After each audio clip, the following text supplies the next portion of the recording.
बिस्मिल्लाहिर्रहमानिर्रहीम। आज के लेक्चर में हम लोग देखेंगे कंस्ट्रक्टर ओवरलोडिंग। उससे पहले देखेंगे फंक्शन ओवरलोडिंग, फिर डिफ़ॉल्ट कॉपी कंस्ट्रक्टर हम कैसे यूज़ कर सकते हैं और डिस्ट्रक्टर का क्या काम होता है। सबसे पहले आप ये समझें कि ओवरलोडिंग हम किसको बोलते हैं, यानी फंक्शन ओवरलोडिंग का क्या मतलब है। फंक्शन ओवरलोडिंग का या कंस्ट्रक्टर ओवरलोडिंग का मतलब ये है कि आप एक ही फंक्शन बनाएं, सेम दो फंक्शन बनाएं सेम नेम के साथ, ठीक है, लेकिन वो डिफर करे अपने पैरामीटर से। यानी अगर मैं बना रही हूँ वाइड शो एक, उसमें कोई पैरामीटर नहीं रख रही हूँ, दोबारा मैं इसी नेम से फंक्शन बनाती हूँ वाइड शो, बट उसमें मैं दो मेंबर दे देती हूँ इंट ए इंट बी, तो ये फंक्शन ओवरलोडिंग है। एज इट इज़ हम कंस्ट्रक्टर ओवरलोडिंग भी करते हैं, ठीक है। उसके बाद कॉपी कंस्ट्रक्टर का मतलब यह है कि हमने ऑलरेडी एक कोई कंस्ट्रक्टर बनाया होगा, हम उसे दूसरे को असाइन कर देते हैं, ठीक है। और डिस्ट्रक्टर जो काम कंस्ट्रक्टर करता है उसको डिस्ट्रॉय कर देता है डिस्ट्रक्टर। तो हम इनको स्टार्ट करते हैं इस काम को। ये प्रोग्राम का मेन सिंटैक्स है, ठीक है। क्लास का एग्जाम्पल नाम की एक क्लास बनाई है। सबसे पहले हम ओवरलोडिंग करते हैं। मैं दो इंटीजर्स ले लेती हूँ, इंट ए कोमा बी, ये दो इंटीजर्स हमने ले लिए, बल्कि एक इंट ए ले लेते हैं, इंट नम इसका नाम दे देती हूँ, और दूसरा मैं अरे के लिए ले लेती हूँ, अरे 5 ले लेते हैं। मैं ये चाहती हूँ कि ये दोनों फंक्शन किस लिए यूज़ करूँ, इन दोनों नंबर्स को क्यों यूज़ करें हम डाटा मेंबर को। एक डाटा मेंबर को मैं एक फंक्शन में यूज़ करूँगी जिसमें मैं इसे सिर्फ एक वैल्यू इनपुट कराऊंगी, और दूसरे से मैं अरे के थ्रू 5 वैल्यूज़ इनपुट कराऊंगी। इसलिए मैं यहाँ पे आती हूँ और वाइड इनपुट नाम का एक मेंबर फंक्शन बनाते हैं जिसमें हम लोग ले लेते हैं इंट ए, ठीक है। इंट ए हमने ले लिया और इसमें आके मैंने असाइन कर दिया नम इज इक्वल्स टू ए, ठीक है। जो भी हम नंबर में वैल्यू आएगी वो ए में चली जाए, ये कर दिया हमने। अब मैं दोबारा यही वॉइड इनपुट नाम से ही दोबारा फंक्शन मेंबर फंक्शन बना रही हूँ। आम रूटीन में हम लोग ऐसे नहीं कर सकते कि एक नेम के साथ दो फंक्शन हम बनाएं, बट ये हम कर सकते हैं। कैसे? एक में मैंने पैरामीटर रख दिया और एक में मैं कुछ भी नहीं रखती। इसमें मैं एंटर कर देती हूँ, एंटर 5 वैल्यूज, ठीक है। अब इसके लिए हम लोग 5 वैल्यूज अरे क्योंकि मैंने लिए हैं, तो फिर उसके लिए हमें लूप यूज़ करनी है। Int i equal to 0, i less than 5, int i plus plus, और cin greater than array of i, ठीक है। ये इससे पहले लेक्चर में मैं एक्सप्लेन कर चुकी हूँ कि अरे में हम लोग इनपुट कैसे लेते हैं। अब हम बाहर आते हैं और मैं एक फंक्शन बनाती हूँ वाइड शो के नाम से। ये हमारा मेंबर फंक्शन हुआ जो कि हम नहीं भी शो करते, सिर्फ हमने अभी ओवरलोडिंग को समझना है। मैं आती और मैं एक एग्जाम्पल एक इंस्टेंस बनाया, ऑब्जेक्ट बनाया, और हम ले लेते हैं इसके बाद वाइड इनपुट एक है, वाइड इनपुट ही दूसरा है, और क्लास का नाम हमारा एग्जाम्पल है।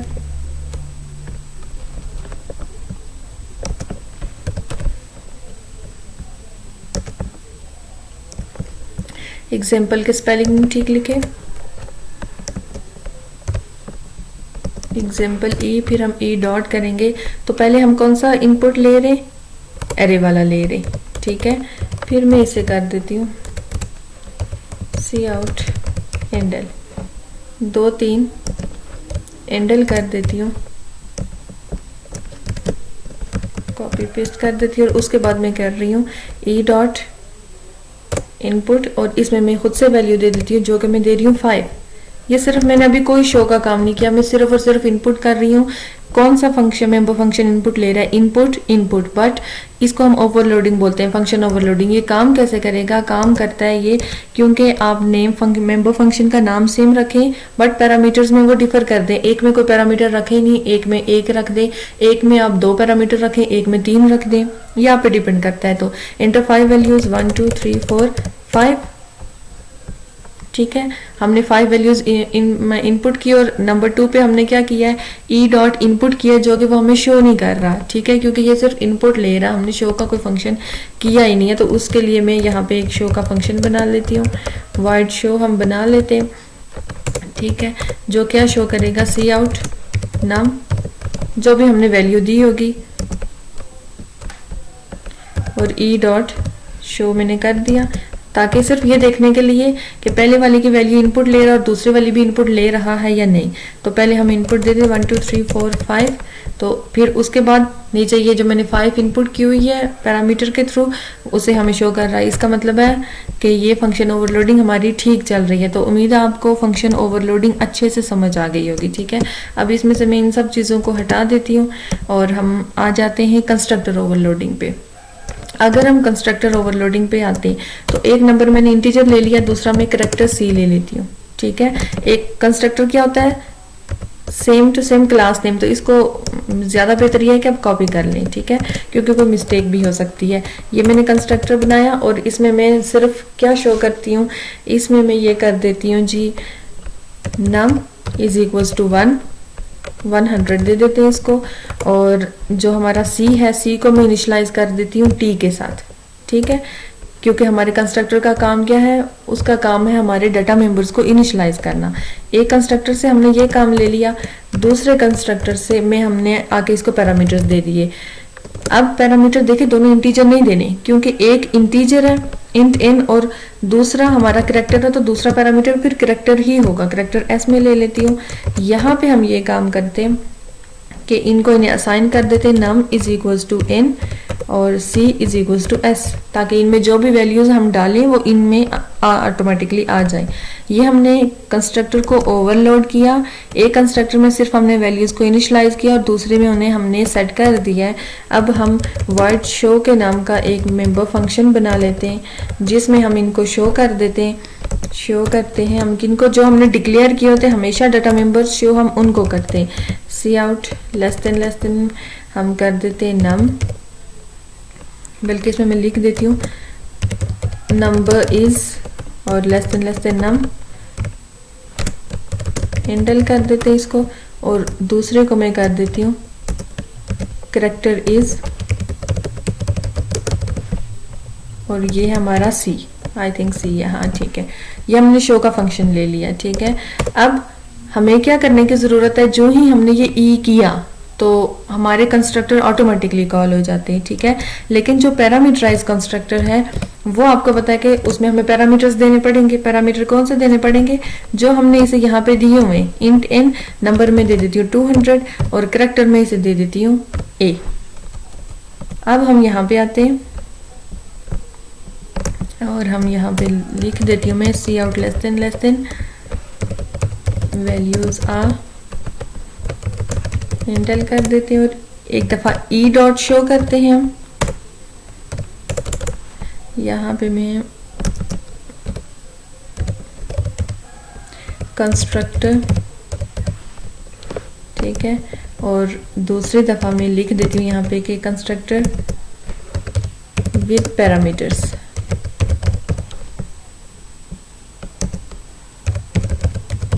ओवरलोडिंग, ठीक है। एक कंस्ट्रक्टर सिंपल कंस्ट्रक्टर है विद नो पैरामीटर और एक है विद पैरामीटर। तो जो विद पैरामीटर है उसके लिए हमने ऑब्जेक्ट क्रिएट किया E1 का, तो उसे E1 के साथ कॉल करेंगे, ये हमने किया। अब हम इसे रन करते हैं।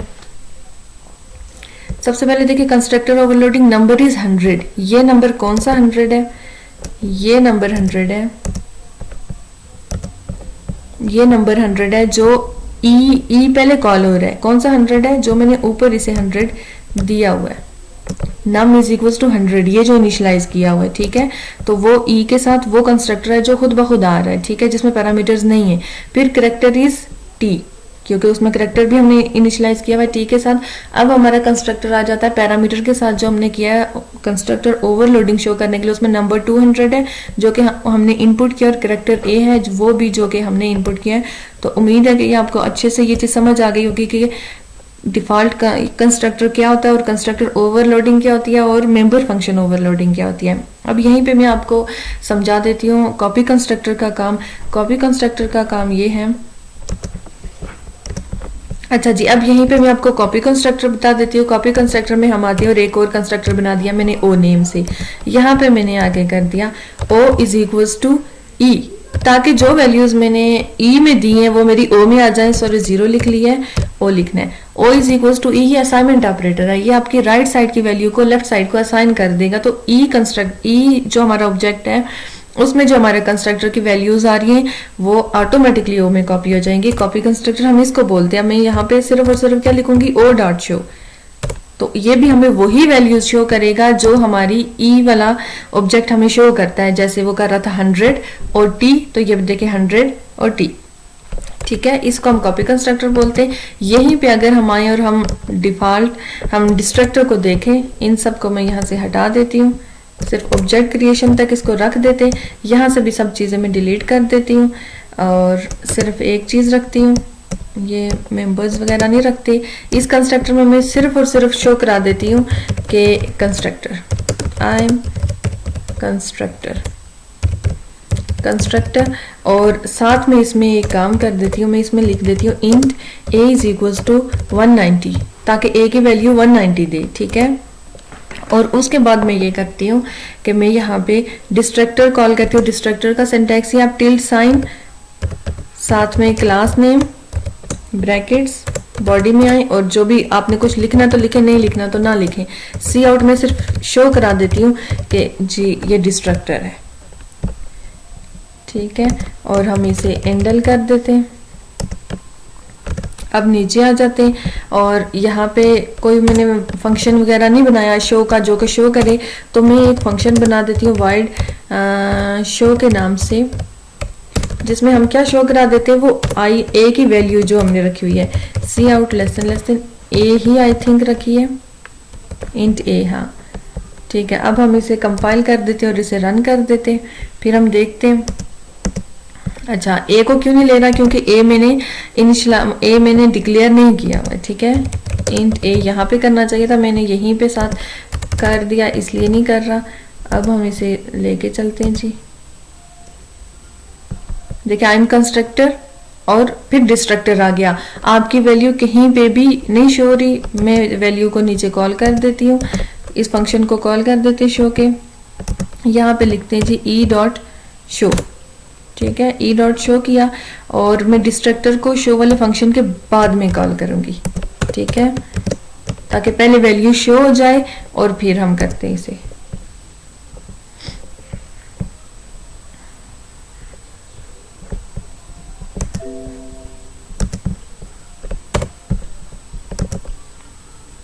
आई एम कंस्ट्रक्टर 190 और फिर डिस्ट्रक्टर शो कर रहे हैं। ठीक है, उम्मीद है आपको ये अच्छे से समझ आ गई होगी। इस लेक्चर में हमने किया ओवरलोडिंग, मेंबर फंक्शन ओवरलोडिंग, हमने की कंस्ट्रक्टर ओवरलोडिंग, हमने किया कॉपी कंस्ट्रक्टर और हमने किया डिस्ट्रक्टर। ठीक है, अगर आपको इससे रिलेटेड कोई भी क्वेश्चन हो तो आप कमेंट बॉक्स में पूछ सकते हैं।